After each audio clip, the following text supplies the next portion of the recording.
And here comes Marco. I will not introduce Marco Pajevich because we all know him very well. And yes, and he's in a certain way continuing and varying the topic of politics and dialogue and being together in language by his paper Humboldt's Thinking Language, Poetics and Politics. Here you go, Marco. Yeah, thank you very much. Yeah, of course, what I will have to say is in many ways related to what John just presented. So the title is Humboldt's Thinking Language, Poetics and Politics, but the dialogical will play quite a big role in this. So the thesis I will develop in this paper is that language is a paradigm for our ideas on the way communal life functions. And if that is the case, our theory of language is of utmost political importance. So poetics, an admittedly unclear term, used by different people in different ways, is therefore, in my definition, a lot more than the study of rules for various literary genres and forms, or than stylistics, as it is mostly understood in the United Kingdom, for instance. So I understand poetics as the study of the interaction of the form of language and the form of life. And it therefore links the study of language and literature to ethics and politics. Poetics comes from the Greek pritikos and means literally creative, productive, from poiein to make. Yeah? So hence poetics, in my understanding, is concerned with making, creating. It tries to understand how in language something new comes into the world, and it considers language from this point of view. Yeah? As speech, which is each time new, each time a creation itself, and each time creating something.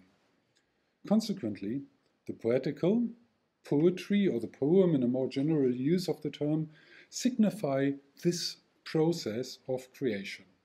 So this is a form of language which creates a form of life, and vice versa, since speech is always historically determined and emerges out of the living experience. So it is a mutual transformation of life and language. The term politics seems more obvious. It also comes from the Greek, from politikos, which means relating to citizens, yeah, and therefore refers to the organization of the state. It's a point more interesting to note and impressively elaborated by Emile Benveniste in his linguistic archaeology of the European institutions, however, is that in Greek, as in most European languages today, the linguistic relation between state and citizens accords priority to the state over the citizen. So from the polis derives the polites, from the city, the citizen, from the burg, the Bürger, from the Gorod, the Grashtanin, etc. Yeah? So only in Latin, this somehow anti-individualistic linguistic logic is reversed. Here we have at the root the civis, yeah, the citizen, and linguistically derived from it the civitas, yeah, the city. So this makes clearly more sense to our modern mind. There cannot be a state without citizens. Yeah? They come first, the state is secondary. The state should serve as a means to an end, a better life of the people. This represents already a good example of how language reflects attitudes and shapes ideas. Fortunately, it also shows that linguistic conventions can be overcome. Talking about citizens in English today does not imply that the speaker considers the state to be more important than the citizens. Nonetheless, we do not have ideas without language. Our ideas necessarily come in the form of language, and it is consequently useful to think about the political implications of poetics in this sense. So if language helps us understand human interactions, one core element of language that should inform our visions of communal life, of politics, is its dual character. As a grammatical category, the dual does not exist in every language anymore, or often only in rudimentary form, but it refers us to the dialogical principle inherent in the universal system of personal pronouns. Humboldt devoted a relatively short but crucial text to this issue, which makes him the father of linguistic dialogics. So he sets his analysis in a wide framework of philosophical anthropology. Language studies, according to him, are linked to the philosophical history of the human race. It is subordinated to the Zweck, and I will always read the German version, and you have here on the PowerPoint presentation the English translation for this, who need it. It ist subordinated to the Zweck, dass die Menschheit sich klar werde über sich selbst und ihr Verhältnis zu allem Sichtbaren und Unsichtbaren und über sich. So from the outset, Humboldt's study on the dual pursues the big question of what it means to be human. And language, he claims, can make us aware of it, particularly in this instance, the grammatical form of the dual. Why is this so? Because the dual is not simply a reduced plural, but the concept of duality is vorwaltend in den Gesetzen des Denkens, dem Streben der Empfindung und dem in seinen tiefsten Gründen unerforschbaren Organismus des Menschengeschlechts und der Natur. With emotional aspirations, he refers to the difference of the sexes, a fundamental idea for Humboldt, also for the functioning of the mind, not only for procreation, but for any form of creation. The duality, so this is the text here, über den Geschlechtsunterschied. The duality in the human organism is manifest in its coupled members and instruments of perception, and the one of nature, for instance, in the duality of sky and earth, day and night, land and water. But it is also reflected in language, in the unsichtbaren Organismus des Geistes, den Gesetzen des Denkens. In language, he says, this duality is of even greater importance, than anywhere else, since alles Sprechen beruht auf der Wechselrede. Speech is inconceivable without this basic principle of address and response. Humboldt famously formulates, es liegt aber in dem ursprünglichen Wesen der Sprache ein unabänderlicher Dualismus. What is more, this dualism is motivated not only physically or emotionally, but also cognitively. Schon das Denken ist wesentlich von Neigung zu gesellschaftlichem Dasein begleitet. Und der Mensch sehnt sich, auch zum Behuf seines bloßen Denkens, nach einem dem Ich entsprechenden Du. We had this quote a couple of times. So even thinking is impossible without a you, because concepts attain objectivity only when reflected by another Denkkraft. So another cognitive power outside of oneself. Humboldt concludes, zwischen Denkkraft und Denkkraft aber gibt es keine andere Vermittlerin als die Sprache. And that is also why Humboldt talks about Mitdenken, co-cogitation. The mind spirit is communal. Jürgen Trabant hier formulates it thus: Humboldt denkt das Sprechendenken immer auch als Miteinander-Sprechen-Denken. Die Arbeit des Geistes ist immer auch Mitarbeit des Geistes oder Arbeit des Mitgeistes. Language is therefore always social, as can be seen from the functioning of personal pronouns. The first and the third person signify the separation into I and non-I, whereas the second person is a different kind of non-I.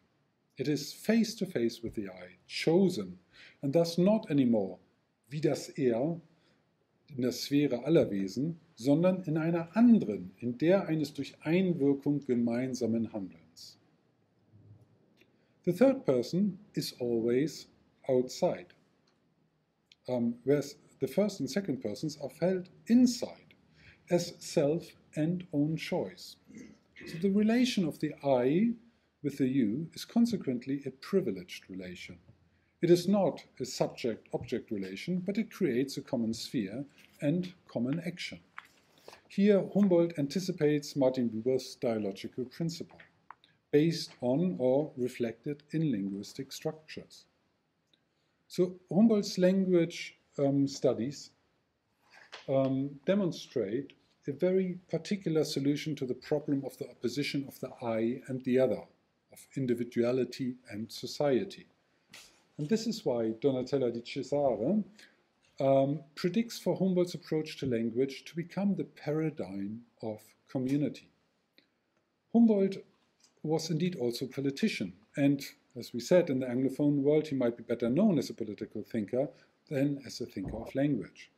Di Cesare is right in claiming that his farewell to politics for the sake of writing, and finally writing on language, is far from being a withdrawal from the world, but rather a withdrawal from the state, for the sake of humanity. It is a humanist continuation of politics. He does remain, in a way, in the political field with his language studies. Di Cesare argues that his early book from 1792, Ideen zu einem Versuch, die Grenzen der Wirksamkeit des Staates zu bestimmen, stands up to a mechanical society and for the idea of a community, brought into being by language. His experience of the terror of the French Revolution makes him sense the danger of a uniformed volonté générale, an omnipotent state which risks sacrificing the individual human being, thereby distorting its purpose, making the state the end and the human being the means. But for Humboldt, it is clear that the state has no objective in itself, but exists to serve human beings. Its task is merely to provide the best conditions for the development of the human mind. Humboldt defines the objective of human life as die höchste und proportionierlichste Bildung seiner Kräfte, which necessitates the Mannigfaltigkeit der Situationen and is greatly damaged by Einförmigkeit. So, and here we are obviously in the midst of our own contemporary political debates concerning the rights of state intelligence agencies, data protection, traceability by the internet and mobile phones, etc. So the relation between common welfare and the individual is currently shifting and under scrutiny. Humboldt was amongst the first to see the totalitarian dangers of democracy, the reduction of the human being to functionality, later on well described by Alexis de Tocqueville.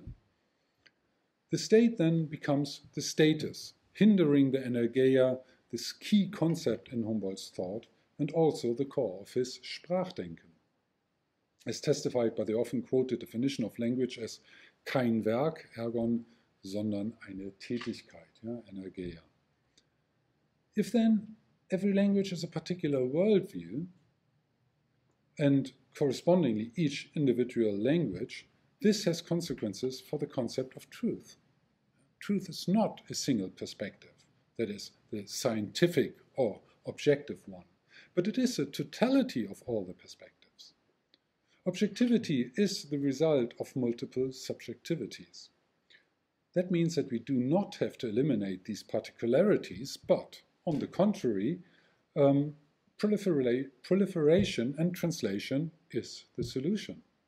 So thinking language this way leaves no space for any absolute and totalitarian claim. Instead of an abstract construction of society, the state, Humboldt favors an individuality which is always already inter-individual, as it is the case in language and its unabänderlicher Dualismus, the mutable dualism. Di Cesare therefore places the originality of Humboldt's turning away from the state in its transition to a community, in the in-between, using Buber's term for the sphere of the I-U relation here, the zwischen, and in the togetherness. So he thus finds in language, according to Cesare, the paradigm of a community which preserves in itself the different individualities. So we have here a political conception modeled on the functioning of language of a community in which individuality is respected and nonetheless embedded in social relations, based on a reciprocity and the Jeweiligkeit, respectiveness, another key term for Humboldt's language theory. So of each moment of speech, stressing its historicity. But placing the individual human being first, as Humboldt's linguistic anthropology does, turns established paradigm on its head, as James Underhill puts it. So the individual does not exist in society, society exists in the individual. An even better formulation would be to say that society exists between individuals. Here, Humboldt combines the power of language, or the community, from which each individual speaks and acts, with the force of speech, or the individual, which founds language or community each time anew, and thus allows for an original combination of individuality and community. He clearly states that language is our access to the world. We see and experience the world according to how language presents it to us. Der Mensch lebt mit den Gegenständen hauptsächlich, ja, da Empfinden und Handeln in ihm von seinen Vorstellungen abhängen, sogar ausschließlich so, wie die Sprache sie ihm zuführt.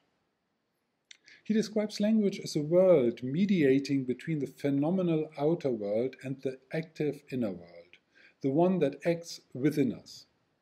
It is indeed the space where humans have an exchange with the outer world. Every interaction of outside and inside world passes through language, takes place in language. Now, how is a power relation between language structure, convention, and tradition on the one hand side and individual liberty on the other? Humboldt points to the power of language over the individual.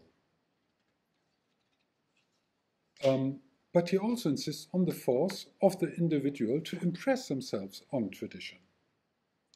It is hence the individual and each instance of speech which defines language in the last instance.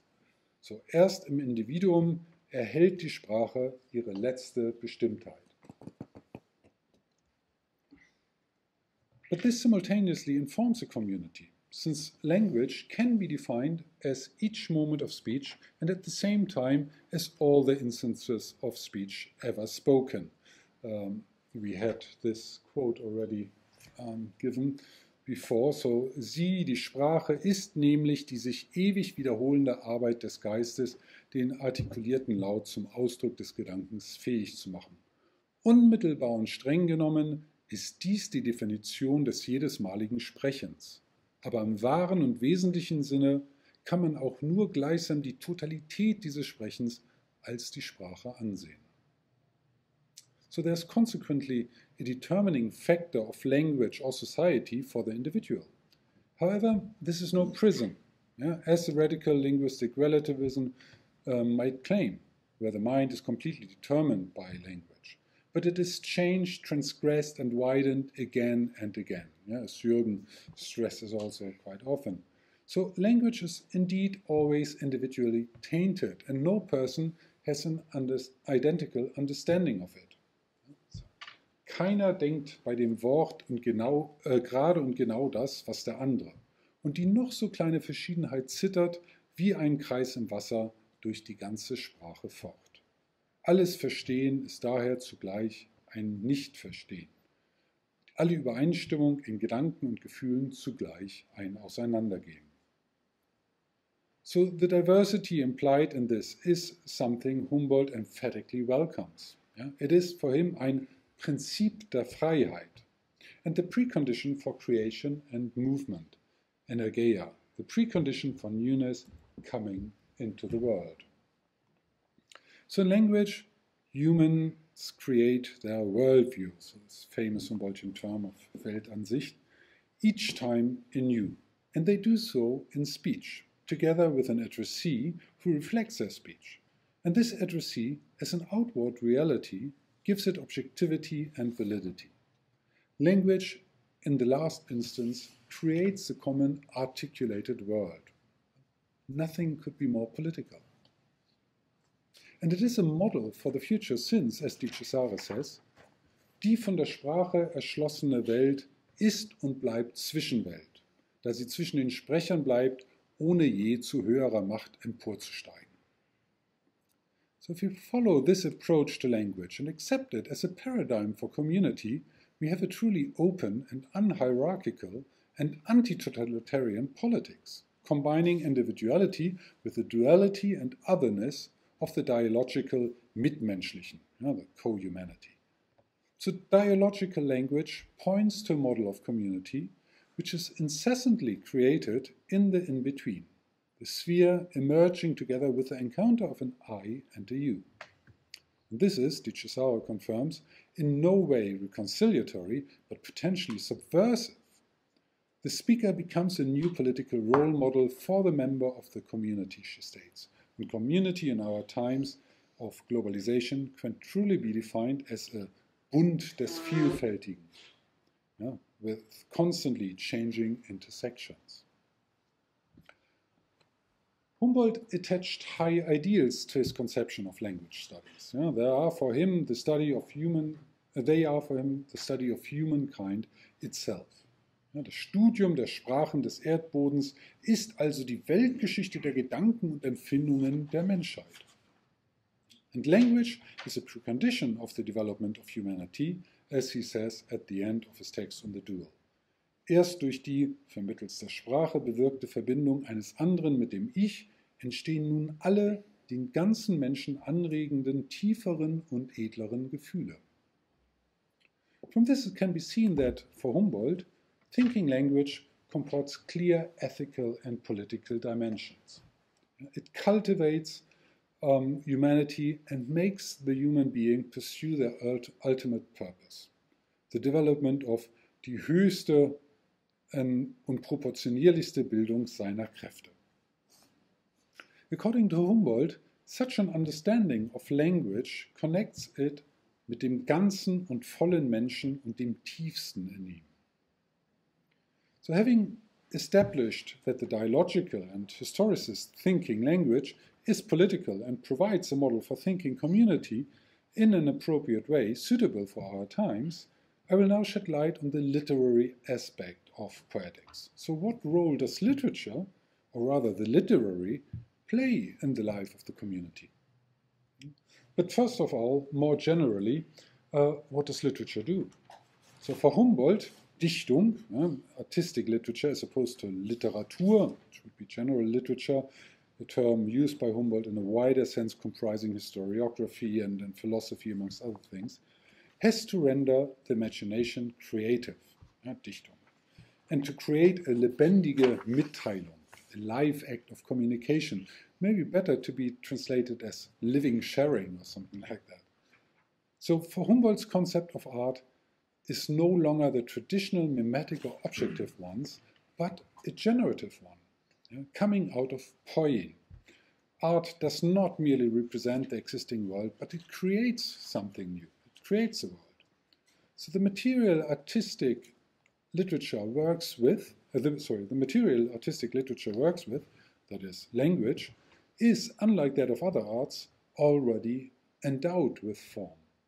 Language is at the same time created by humans and expression of the world. The Sprachfähigkeit, the language capacity, generates the inner thoughts and sensations and the outer objects mutually one out of the other, and hence enables one to become aware of oneself by splitting oneself up into both. That is why in and through language, humans become aware of themselves by separating a world from themselves and thus creating themselves and the world. The strength of the literary over other art forms is that it governs this capacity of speech.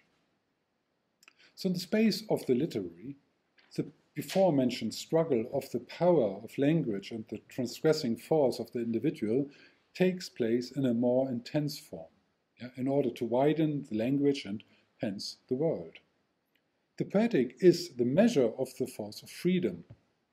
The more language goes beyond the linguistically pre-given worldviews, the more it is poetic. It is the diversity of linguistic activity that enriches the world and human existence. And the literary, as the poetic, creative dimension of speech, is thus the laboratory of the human mind. It opens up new ways of feeling and thinking. This is generally the Arbeit des Geistes, the labor of the mind as Humboldt defined language. In literature, this labor is done more intensely, and that is difficult because, in James Underhill's formulation, it consists in struggling against our most deeply rooted conceptual reflexes and frameworks of understanding. So the poetic, as creation, has to transgress convention and hence represents the subjective violence against the objective power of tradition. This is an absolutely necessary process to assure the progress and, in the final instance, the survival of the human species.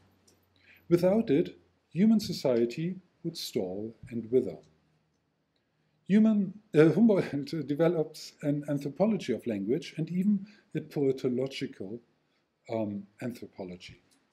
He is searching in language for what makes humans human, and he comes to the conclusion that the poetic, particularly in language, is an essential dimension of humanity.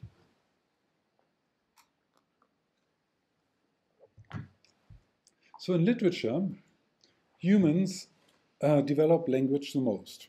Jürgen affirms for Humboldt, im poetischen Schaffen großer Sprecher und Schreiber bildet sich der Charakter einer Sprache. Literature thus enables us to understand the character of a language and therefore of a nation, since a nation and its language are, for Humboldt, identical, as is language and the spirit of the nations. He writes, die Sprache ist gleichsam die äußerliche Erscheinung des Geistes der Völker. Ihre Sprache ist ihr Geist und ihr Geist ihre Sprache. Man kann sich beide nie identisch genug denken. So it might be worth noting here, of course, that at the time there was no German nation state. Humboldt's claim refers consequently rather to the spirit of a language community. Language should also be understood less as an abstract set of grammatical and lexical data, but as a way of speaking. So German, for instance, can therefore be very different languages, diachronically as well as synchronically. If language studies have the task to gauge the Sprachfähigkeit, the language capacity of humans, and the way language determines humans, as Humboldt claims, then poetics is a place where we work out what it means to be human. So Humboldt suggests that this is largely due to the physical side of language. It's sounding, and that this determines the nation, that is the linguistic community. And here I give you this wonderful quote again.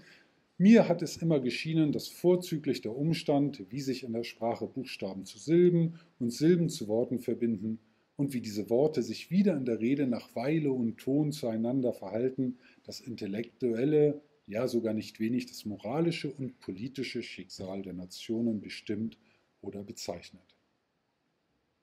So politics, intellectual life, values, all depends, according to Humboldt, on the melody and sound of language.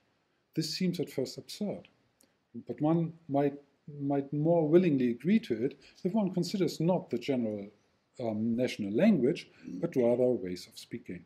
So there's no doubt that by the way people talk, already by the sound of it, not even considering what they say, one can feel attracted or repelled.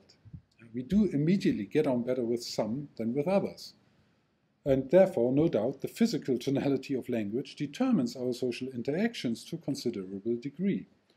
And as the character shines through in individual ways of speaking, many speakers of a nation seem to develop, shaped by some models, role models, certain ways of speaking.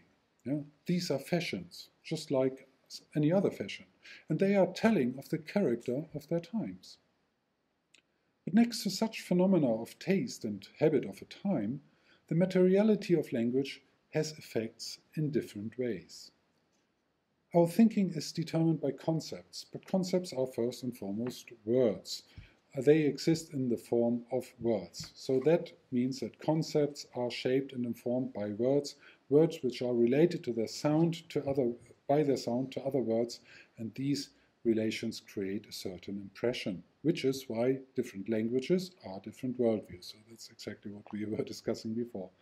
The poetic practice of language functions more with these mechanisms of meaning for which Henri Michonique developed the notion of rhythm, the movement of language and speech. Humboldt distinguishes between the wissenschaftlicher Sprachgebrauch, the scientific use of language, and the rednerischer Sprachgebrauch, which I translate quite freely here as dialogical use of language. This distinction underlines again Humboldt's humanistic approach. Even if the scientific use of language has its justification in the world of affairs, where one deals with clear matters to communicate on a certain level, he considers the dialogical use of language the one of life in its natural conditions. And he comments,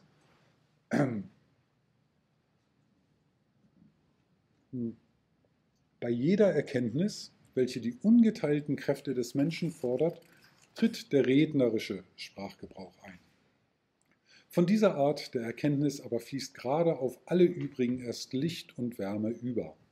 Nur auf ihr beruht das Fortschreiten in allgemeiner Bildung. Und eine Nation, welche nicht den Mittelpunkt der ihrigen in Poesie, Philosophie und Geschichte, die dieser Erkenntnis angehören, sucht und findet, entbehrt bald der wohltätigen Rückwirkung der Sprache, weil sie durch ihre eigene Schuld sie nicht mehr mit dem Stoffe nährt, der allein ihr Jugend und Kraft, Glanz und Schönheit erhalten kann. So using language simply as sign and convention works in certain contexts, concedes Humboldt, but it alienates speech and poetry. So what does this conception of language and of the role of literature signify for politics? It means that language forms humans. Cultivating language through its literary forms is an essential feature of the process of creating citizens with characters fit for living in a linguistic community. As Humboldt clarified when writing his educational reform, what is decisive is the allgemeine Menschenbildung, the general human education. Vocational skills come later. And that is his famous notion of Bildung, insufficiently translatable as education, formation. He claims quite idealistically that the state, just like mankind, is not concerned with knowledge and eloquence, but with character and action, or at least this is how it ought to be. Obviously, this is far from being the case. We live in times when technical language instrumentally catalogues the world, whereas the poetic use of language seems to be less valued. Against this dominance of the use of language as sign, thinking language has to reset the balance, and Humboldt's Licht und Wärme, light and warmth, have to counterbalance the code of referential correctness and efficiency. If our society believes in the one unchallengeable correct language, as science tends to aspire toward, the linguistic liberty and vagueness of the natural languages are considered to be deficient. However, it is this indeterminacy, along with the variety of human languages, which form the basis for the freedom of the human mind. And as we have seen with Humboldt, especially when the highest and profoundest issues of human life are at stake, it is a multitude of views and, paradoxically, the subjectivity of speech which establish the objectivity of the world.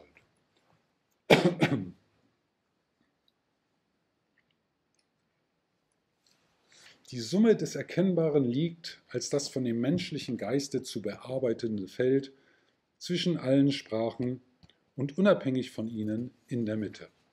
Der Mensch kann sich diesem rein objektiven Gebiet nicht anders als nach seiner Erkennungs- und Empfindungsweise, also auf einem subjektiven Wege, nähern. Gerade da, wo die Forschung die höchsten und tiefsten Punkte berührt, findet sich der von jeder besonderen Eigentümlichkeit am leichtesten zu trennende mechanische und logische Verstandesgebrauch am Ende seiner Wirksamkeit. Und es tritt ein Verfahren der inneren Wahrnehmung und Schöpfung ein, von dem bloß so viel deutlich wird, dass die objektive Wahrheit aus der ganzen Kraft der subjektiven Individualität hervorgeht. Dies ist nur mit und durch die Sprache möglich. Sprachdenken, the understanding of what language is and does, is therefore crucial for the well-being of the individual and for life in community. Poetics is highly political. It also establishes a different conception of objectivity and truth, a conception which makes all totalitarian tendencies impossible.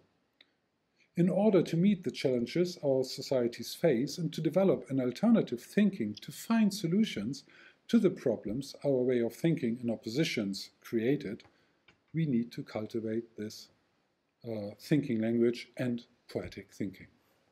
Thank you.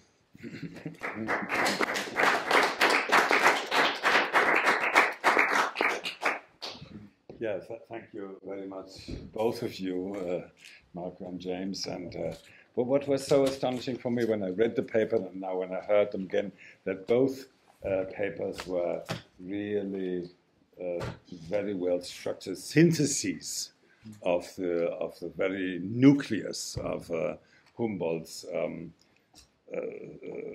Sprachdenken, of Humboldt's linguistic theory. And what was also astonishing was that you both started from the dialogical principle, that you started with the I and thou, and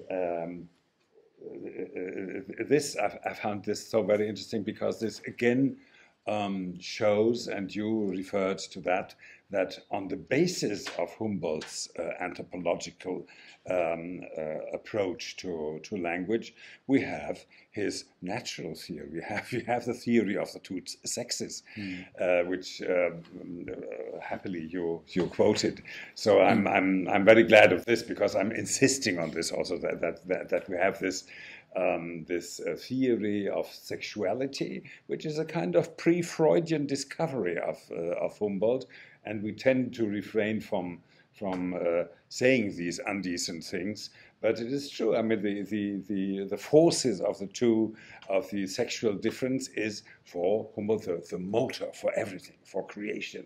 Also, not only the bodily and the physical creation, but also the creation of the intellectual works and of the intellectual creations, and this is what I thought was very interesting. And at the same time, that on the basis of sexuality, we have polis. And polis means you and I, means male and female, means these two poles, and they go together and form polis, and hence.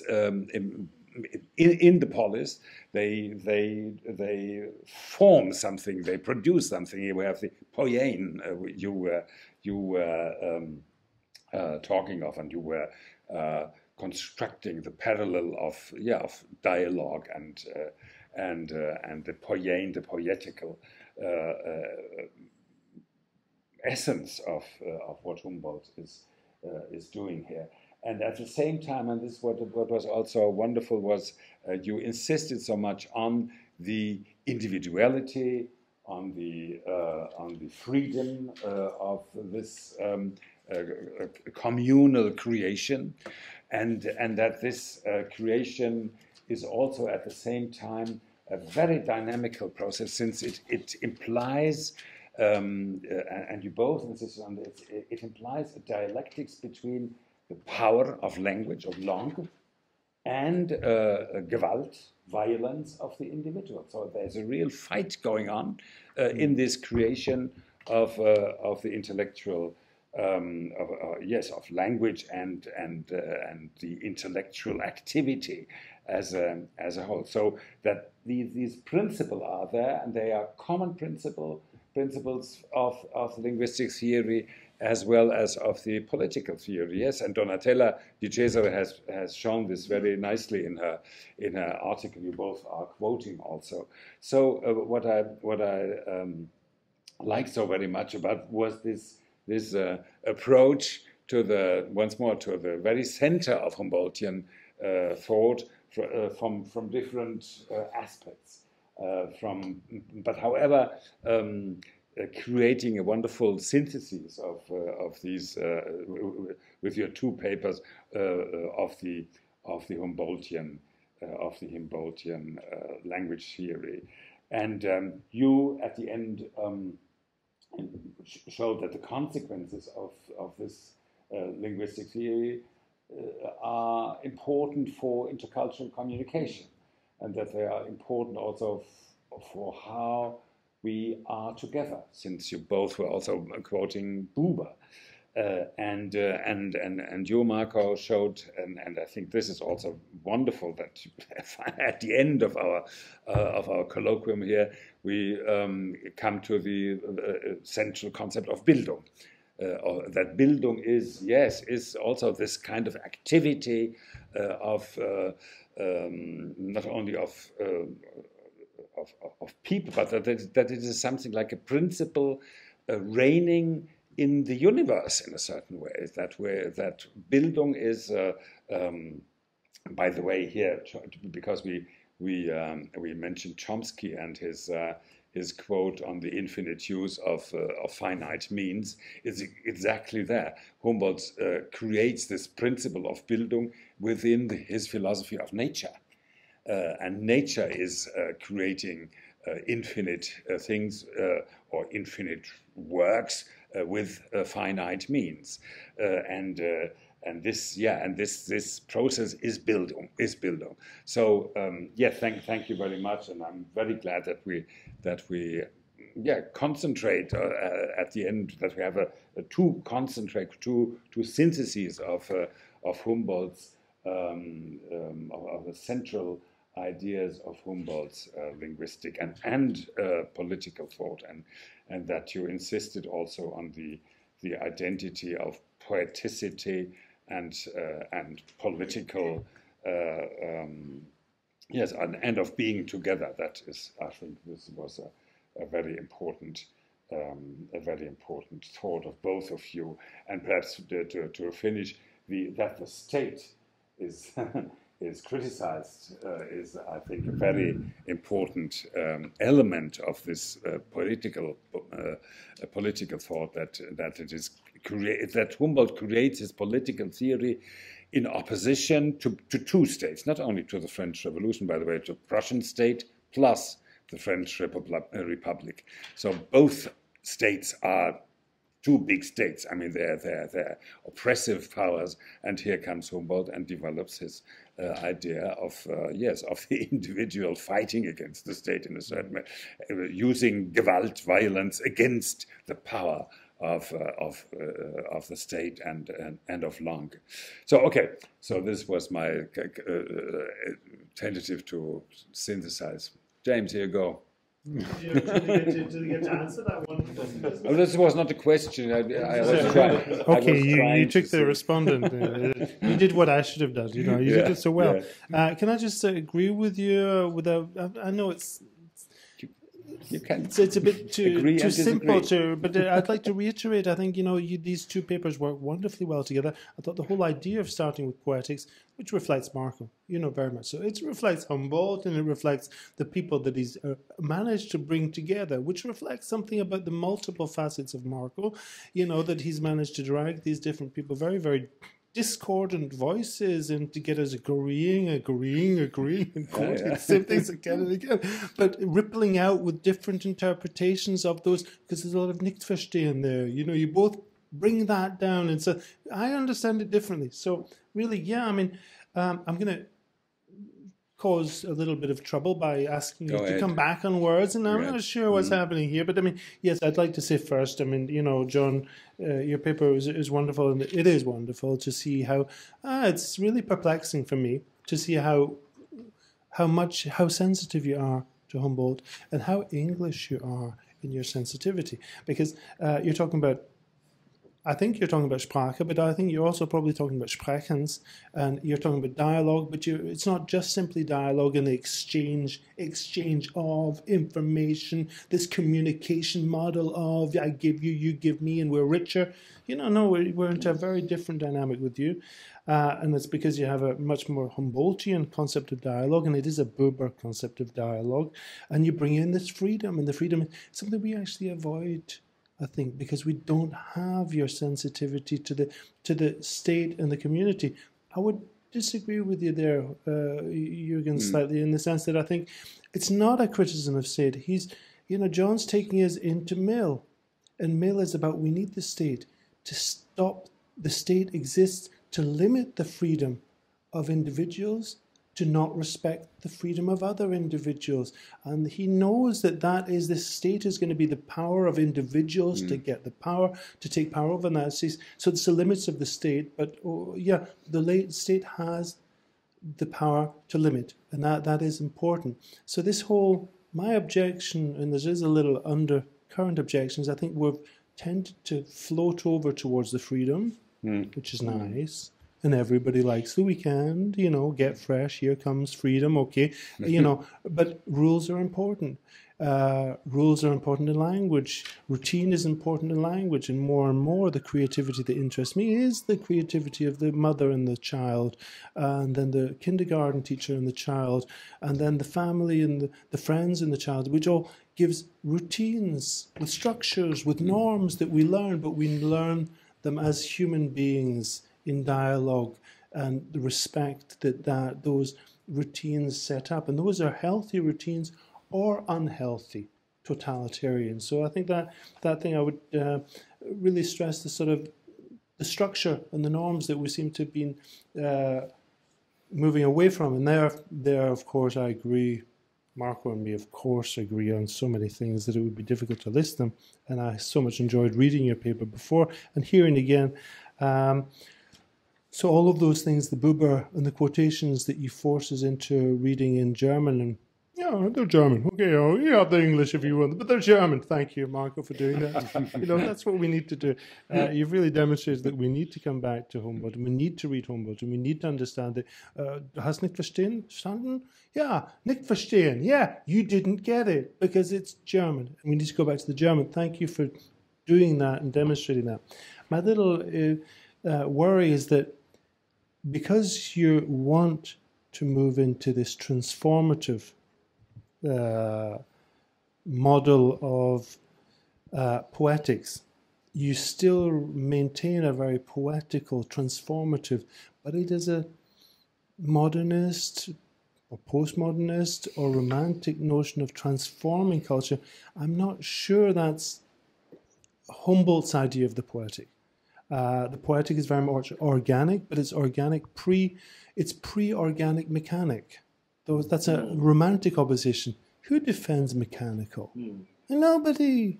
It's the romantics introducing mechanical, because mechanics is gaining ground. So, but we need to get back to something different. So there's already that opposition is not useful, and I'm worried that I'm a little worried that when you start talking about there's two reasons. I mean, when you get into the poetical, it will be transformative. Yes, but we need to maintain language. This is what you want to do. We want to maintain language, but that means maintaining rules, and rules that we can play by and play against. So this is all part of the creativity.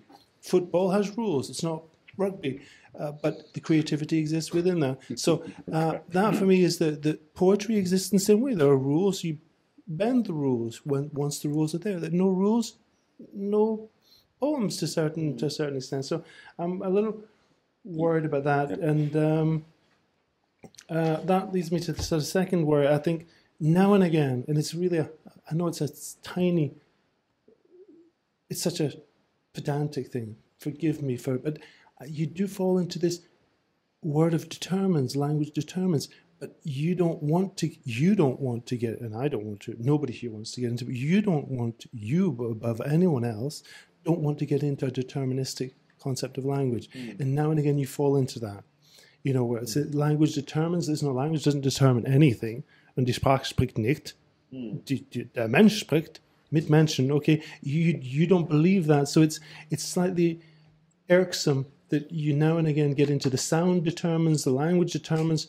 No, we're not in a deterministic model of language. If we were, there would be no freedom and there would be no poetical denken. So there's a slight, formal incoherence there, but it's one that risks being actually, a lot of people are not going to understand the thrust of your whole project if you use those kind of expressions. It's going to be a misnomer, I think. So. Yeah. Thank you very much. Can I? Yes, please. Yeah, first, this little point about the determining. You're probably right, and I think that is a problem of translation, probably, because in German, determine would be bestimmen. And bestimmen is obviously something completely different in that way and has very different connection. But it's still the right translation, you see. But it transports many different things. And you're right. I must find maybe a better translation for bestimmen in that way. So how would I translate bestimmen if I don't want to have the determination and the sense of clear fixation in some ways, yeah, which is there in determination, but and on determining, but not that much in bestimmen. I'm sorry, could I suggest that, I mean, if that's the translation, that's what you should translate, but then maybe distance yourself from it in your commentary on it. Well, or explain how I use the determine, As Humboldt does, bis zu einem gewissen Grad. Humboldt sagt bis zu einem gewissen Grad. I think it's very wise and very well said. Of course it determines. James was speaking about rules. Of course your language has rules, and hence you have to stick to those rules. And hence it determines. It has rules. It has rules, and then bis zu einem gewissen Grad. So one thing to add here is that, James, what you're doing is you're taking a word out of context, which is surely what Humboldt says one should never do. It's absolutely clear when Marco says determine that he doesn't mean determine in the sense of scientific determinism as you're projecting on him. And that's because if we take language as Zusammengehang, then that's going to be the case. That is simply sort of... That's simply Humboldt's theory. I like the way you presented that, but I'd like to just modify. The scientific determinism wasn't my idea, it was linguistic determinism. I think he might be perceived as a sort of neo-Orphean. Marco's not. But when he says language determines, we've got rid of people, and it really it is urgent. I think there's a model that's intervening there. Isn't the key point here? Wait a minute, please. Yeah, go ahead. Go ahead, John. Wait. Excuse me, Ute. May John perhaps respond? I just wondered, isn't the key point here the relationship between your point, James, about rules, which are indeed very important for Humboldt? He actually talks about order and conformity, and how that relates to freedom. Now, Humboldt actually says language is about Einengung, which in German literally means narrowing in, constraint, and even Ausschließung, which means exclusion, that one language excludes another. But the point he makes is that this constraint and even exclusivity is a sort of discipline of the subject by which the subject becomes aware of his or herself, but also precisely because we are constrained, in inverted commas, by our particular language, we therefore experience the need to link to other people's languages, both in the sense that even within our own language, and this is a point you make, Jürgen, in your book, Was ist Sprache, even in our own language, we acquire linguistic competence only by engaging with other people's use of language. But also that on a broader level, we acquire linguistic knowledge in a reflective sense only by studying a multiplicity of languages. So we experience this exclusion precisely to experience the need to overcome it. That seems to me the first point, that this language about constraint, conformity, and so on is not antithetical to the idea of freedom in Humboldt at all. The two things are intrinsically related. Very much, as you say in poetry, that there has to be rules in poetry in order for poetry to be creative. Now, the other point, the more specifically linguistic point about Marco's use of the word determinism or determined, it's not the same as determinism, obviously. I think there is actually a difference in the German use between the German word Bestimmung, which I think can mean simply to make specific, or to make determinate. So in one of the quotations we looked at, it says something like, only in the individual does language become fully specific. And that in German is erst im Individuum erhält die Sprache ihre letzte Bestimmtheit. Only in only in the individual does language acquire its last specificity. It doesn't mean that it's determined in any sense at all. It means that it becomes specific precisely through the creative use of particular individuals, which is, after all, what we are. We are particular individuals. And only by using language as particular individuals do we form a society in a linguistic sense. And that seems to me the sense in which the word determined is to be used. It's nothing to do with linguistic determinism in a sense analogous to scientific or biological determinism. There's no analogy at all between those two things. Well, the thing of the German word bestimmen is, the beautiful thing of it is because it's eine Stimme geben, so it's voice or something as well. So therefore in German it's ideal for all of that. We have again the physicality, the sounding of it, which of course gets completely lost if I translate it by determined. So maybe a footnote would be helpful in any case. In fact, if you translate that sentence, erst im Individuum erhält die Sprache ihre letzte Bestimmtheit, it almost means that the individual is determining language, doesn't it? It means that the individual usage determines what language is. In each moment. And then you have a piece of text or a piece of discourse, and you have said that in that way, and that is bestimmt. It doesn't change anymore. I'm not too sure about it. It will change. It is in every situation against something else. I mean, the written text is not, it doesn't remain the written text. Everybody reads it differently. And historically, it will become different. It acquire different meanings. So it's not determined in that way either, even if it's written down.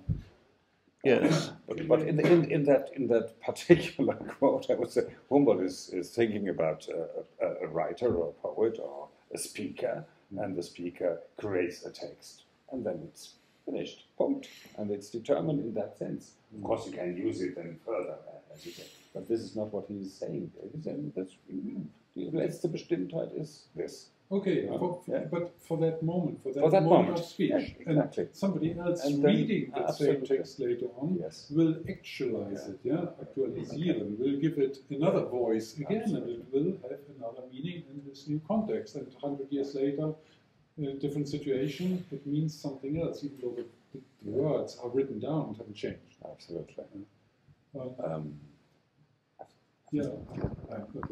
Well, my other question, I guess this is to Marco, is, and it's also responding partly to James, do you think that the making of poiesis is necessarily a transformative kind of dissident or negative making? Because again, I didn't get that impression, but this is what's being imputed.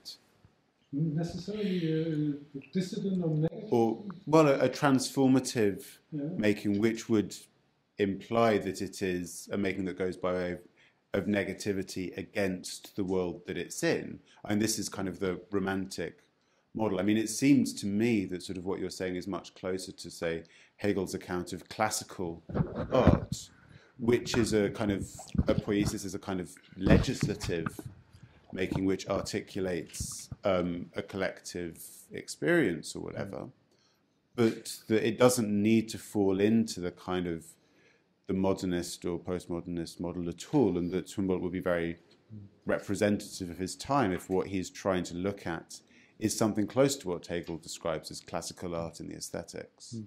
I didn't have any intention of presenting that as negativity, even though, of course, it is something new and thereby not the old thing anymore. So there's a negative aspect in it, but not in the sense of giving a negative judgment or take a negative position towards it. So in that way, not at all. I didn't mean it like that, in no way. But a certain... there's this aktualisieren, so the present moment, the historicity, as Michenik would call it, that is certainly always there. And so in each time again, each moment again, it will be something new, creating something new, and thereby, if you want to, well, I wouldn't use the term negating what has been there before. No, I wouldn't want to see it like that, because for me it's something perfectly positive. It's something creative, positive, putting something new in the world that is not directed against everything else which is already there. Colleague, please. Yeah, Angus. Thank you both for your papers. I'm a non-Humboldt expert, and I have the feeling that I'm in a room full of Humboldt experts. But I learned a lot from both of these papers. My question is for John Walker. You'd said in your paper that when Humboldt is discussing a Wissenschaft der Sprache, he makes the claim that language can never be studied as an objective system, presumably because the person who is themselves doing the studying is themselves in language, so they can't really stand outside of the system that they're studying, which is a very interesting claim. And I'm wondering, because according to my knowledge, the differentiation between Geisteswissenschaft and Naturwissenschaft in Germany does not really take place until later in that century. So around 1850 or so. Is Humboldt, in making that claim, already pointing towards that type of a differentiation? Because what he says there sounds to me a lot like the types of things that Dilthey is saying. Yes, I was thinking of Dilthey, towards the end of the 19th century. Yes. Because I'm writing a book on this subject, I'm interested to see where Humboldt, or whether Humboldt anticipates that type of differentiation that's going to happen later on in the 19th century. I think he very much does, particularly in relation to Dilthey, where Dilthey talks about things like Einfühlungsvermögen, and that the Geisteswissenschaften involve necessarily a kind of empathy, which the natural sciences don't. Okay. Now, it's interesting, Humboldt uses the word Wissenschaft, obviously, rather than Naturwissenschaft, because at that time it's undifferentiated. Yeah. But he says, he says something very interesting. He says, whilst we must strive to study language as an objective system, it can never actually be, we can never apprehend it only as an objective system, because we're necessarily involved in it. Yeah. And he there makes the distinction between the idea of Wissenschaft and Studium. Okay. And he says there can never be a complete Wissenschaft in the sense of a scientific system of language, but there can be a study of language, a Studium, which is always something progressive, because it's always related to our participative use of language in a community, which is constantly evolving. So it's a bit like the Kantian idea of a regulative ideal, which we must aspire to, but which can never be definitively actualized, because it would then be incoherent. Okay. Thank you very much. And could you tell me where he says that, where he makes this claim? Do you know, or is it such a general claim that he makes that it's look up my text? I forgot it for a moment. You can tell me later. You don't have to spend your time. There is somewhere. Definitely, yes. It's good heavens! It's pieces all over. Okay. Yes, it's towards the end of volume 7 of the. But I'll let you have a copy of my text. Yeah. Even one of, if I may just say something, even in one of his first texts on the Essai sur les langues du nouveau continent, he makes this difference. He says we can't have a science of language because it can't be objective, it can't be complete, and hence I will call this what I do a study of language, étude des langues. And here Marco wants to say something about freedom or so. Because you mentioned that, James. I'm very grateful to you to have brought up this idea of liberty, and then Jürgen, of course, also talked about it already a little bit. But you're perfectly right, and I am aware that I stressed very much this idea of poetics in this liberty sense, so the freedom and I wanted to make the point, but of course there are limits to that, and I'm very much aware of that, even though I didn't stress them here, because otherwise, I mean, if poetry has only this liberating force, then it becomes completely inaccessible. Then it's a very personal thing that we cannot really relate to anymore. Yeah? It would be like, I don't know, like poetry written by people that are considered to be mentally insane, yeah, so that exist, and it's by most people considered to be so. But yeah, no, some are officially considered to be that way, and so there you see that there is a limit to this freedom, to the poetic freedom. It's still very poetic, yeah, but it's not poetry anymore because we can't relate to it anymore. You know, it's too much liberty there, so it lost the connection to the convention. Yeah, the two forces of the individual going against the forces of the convention, there the individual has too much force, and therefore it doesn't connect anymore with the society. So there is not really the community, the political side in that anymore. That becomes a problem. So you can relate that a little bit to the Russian formalism. Yeah. So we need newness. Yeah. Воскресение слова. The resurrection of the word. Yeah? So you need always, as Shklovsky explains it, yeah? You need always some newness, but if it's too much, then it doesn't help anymore. Yeah? Would you take the microphone, please? Oh, sorry. Yeah. Oh, sorry. For people hearing us, I'm not sure they'll be able to follow this because it's a 20-year dialogue about how we protect and promote the ideas that we share on this. But I'm not sure the degree is the way to go. I mean, I know that Jürgen wanted to go to a certain degree. I'm not sure the degree is really the problem. It's more a problem of the sort of the visual or metaphorical or conceptual way we talk about this. And of course, you're right. I mean, what your interest is how to put poetry back in society and make poetry essential for society. I think there really, I don't agree with this idea that put poetry in the mental asylum. It's the madness. It's the irrational. No, it's not. It's part of our society and it's part of language. What's interesting is that we need to stress that because Chomsky understands that. He understands the creativity of language. Language is creative, and poetry is part of language, and we have to understand that. And if we do understand that, we've understood something about identity. So these are the things that we share. We agree on. Where this, I'm sorry for this pedantic remark, but yes. I think it's important to. I know you, but I will stress it because I think it's where we're likely to be misunderstood. As soon as you get into a word like beyond, we're already leaving behind. The beyond leaves something behind. It's jenseits, we're into this other. And you're into a romantic dynamic of transformative potential of poetry, which is already, poetry's half lost there. Because it's no longer the vast majority of epic poems. It's no longer the sort of, verse, comic verse, political verse. Thousands of poets are thrown into the dustbin as soon as we get into the jenseits, the beyond. So I would like to come back to our metaphors that you've both quoted, and I've quoted, the ripple one.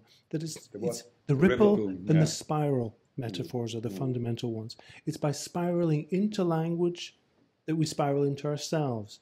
And we spiral out of the center of this creative movement, we spiral outwards, and that takes us beyond. But beyond within these, this patterned movement. Expansion. This expansion, broadening out, but rippling out in this dynamic. I think these are more useful than this beyond, which inevitably says before, after, structure, boring, routine. Freedom, poetry, nice for the weekend, sir. I think we're at the very center, and then we should end also. Is that true? Yeah, we are a little bit over the time. Ute, you wanted to know? Then I would say both of us. I wanted to say I know both our speakers still have the opportunity to react to what you were saying, and then I would like to react also to what they were saying and you were saying. And then they probably want to react. Yeah, I think the point is a real crucial one because it's about creativity. So here you go. And John, do you want to? I think in a sense all has been said, but I certainly strongly agree with you, James, about the fact that Humboldt is not a romantic. I think one clear sense in which he's not a romantic is precisely that the opposition between the mechanical and the organic is essentially irrelevant to Humboldt.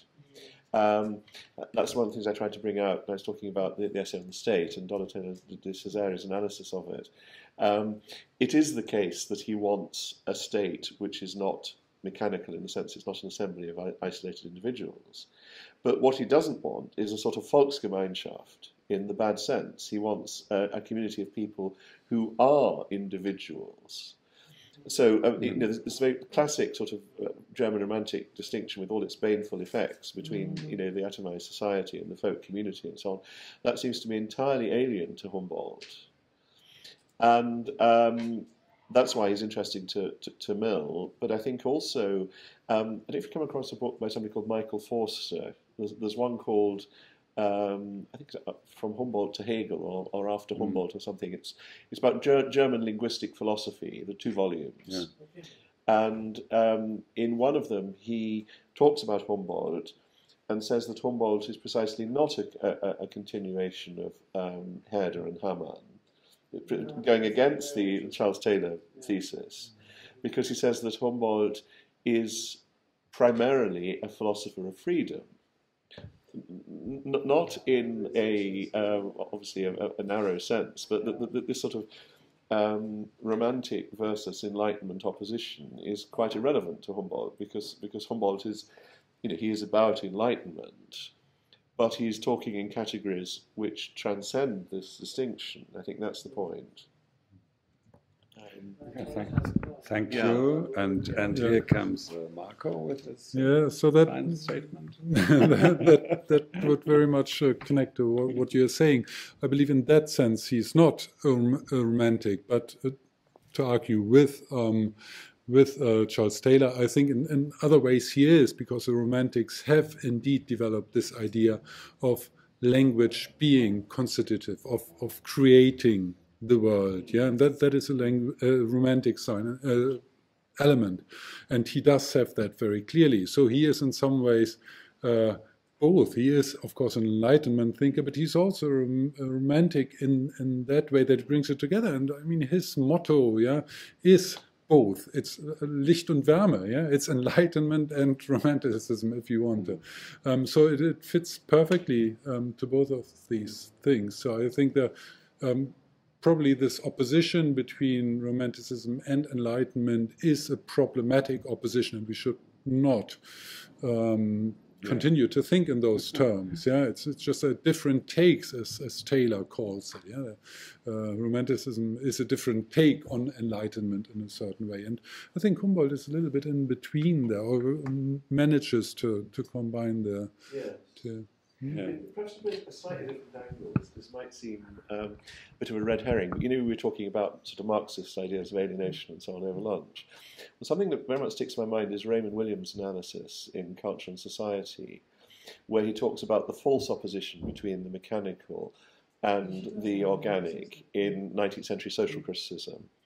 And of course, it's essentially the one thing we can always say about the organic society is it's always gone. He uses the metaphor of an escalator. It's always something sort of disappearing into the past. And in his analysis there, which obviously is broadly a Marxist analysis, he says the problem with this romantic idea of the organic is that it's based on what he calls false particulars. So he talks about Matthew Arnold, for example, in Culture and Anarchy, where he there's a famous line about the railway line between Camberwell and Islington, and he says something like, what is the point of a railway line which takes us from a dismal and illiberal life in Camberwell to a dismal and liberal life in Islington, and so on. And Williams very sharply attacks this and says this is a kind of empty rhetoric, because first of all, we're not being told why life in Islington or Camberwell is illiberal or dismal, and we're not being told why it's being made more illiberal or dismal by building the railway line. But more importantly, the use of these sort of pseudo-particulars referring to parts of London, and of course it could be parts of anywhere else, is completely artificial, because it implies that the critic, the cultural critic, actually has a knowledge of the social reality which he's talking about, so that somehow, instead of talking about a railway line from Camberwell to Islington, we could have something else, something different, something absolutely better. And of course, Williams is attacking that in a Marxist sense, because this is a sort of false freedom, a false infinity, which is abstracted from any actual idea of society and how society really is. Now, it seems to me Humboldt couldn't be accused of that he's not positing through this notion of poetry some sort of rejection of modern society. He's not yearning for some sort of organic community in which we're freed of the burden of being modern people. Nor is he in any. He's not talking about things like industry, is he? And society as such. He's not saying we must reject modern industry or modern society. That's not the point of his discussion at all. However, I think that the opposition between the mechanical and the organic plays a huge role in his thought, because he is a Kantian, and he of course refers to the Kritik der Urteilskraft when he uses the term Organ, das bildende Organ des Gedanken. However, we have to think of the Greek here again. The organon is not necessarily a living thing. The organon in Greek is an instrument, simply. It's an instrument. And it's a musical instrument. It's an organ also. So organ in German. So I think the term organ, organon, organum, and so really reflects quite well this kind of ambivalence also in the Humboldtian thought. Of course, he is referring to the organ in the Kritik der Urteilskraft when he's thinking about language more than he refuses mechanical thought. But what I just wanted to do, and I think we have to close all this. I wanted to thank both of you once more, and also for the discussion, because I think at the end we are really in the very center of Humboldt's thought, because this is about creativity, about what kind of creativity is it? You were referring to Chomsky's rule-governed creativity in a certain way, so which is a very boring thing.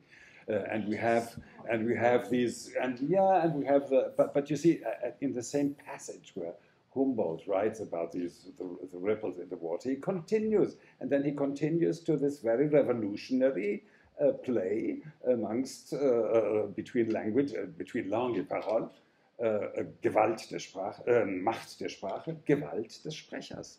So, and here we have a kind of continuing.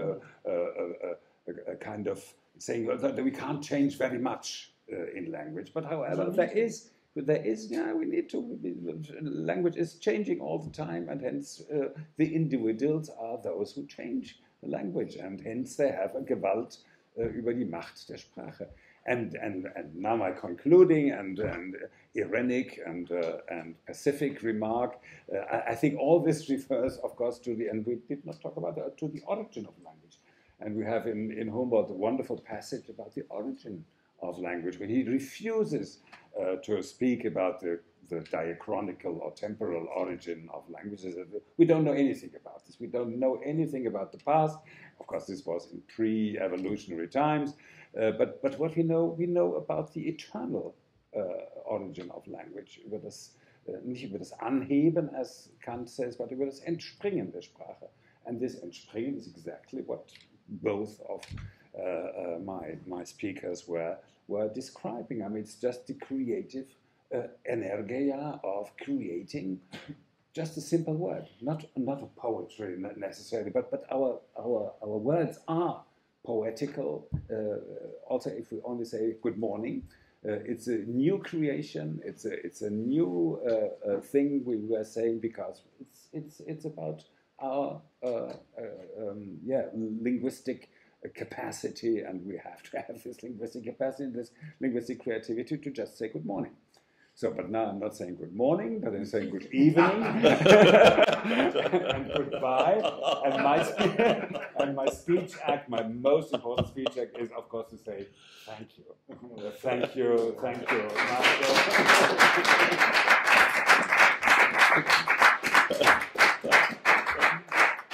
Let me thank you once more, all the wonderful speakers and papers that we had today.